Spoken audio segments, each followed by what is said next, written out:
আসসালামু আলাইকুম। দেখেন, এই যে এখন সকালবেলা, সকালবেলা একেবারে আমি ফজরের নামাজ পড়ে আসছি।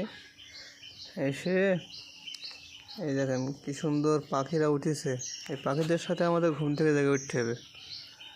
সকালবেলা ঘুম পড়লেই আমাদের শরীর অসুস্থ হয়ে যাবে। এই হচ্ছে গাছে পাখিরা ডাকতেছে, ওই দেখেন শোনা যাচ্ছে।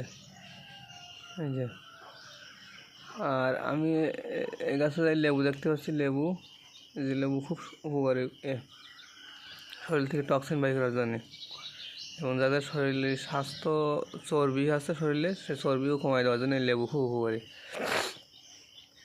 আমি এখন এই সকালবেলা এই যে বেলের চা, বেলের কচি বেল গুঁড়ো করে, এই যে পাখি কচি বেল গুঁড়ো করে ওই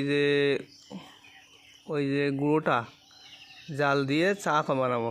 চা বানাই, ওই চাটা খাবো। ওই চাটা খেলে আমাদের উপকার কী হবে?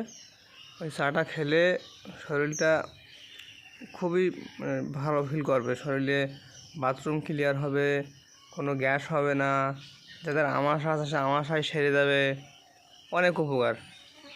আপনারাও চেষ্টা করবেন সকালবেলা উঠে ফজরের নামাজ পড়ে ওই যে বেলের চা খাতে। যাদের আমাশার সমস্যা আছে, গ্যাসের সমস্যা আছে, ইনশাল্লাহ আপনি 15 দিন 1 মাস খাবেন, আপনার গ্যাসের সমস্যা আমাশার সমস্যা সেরে যাবে ইনশাল্লাহ।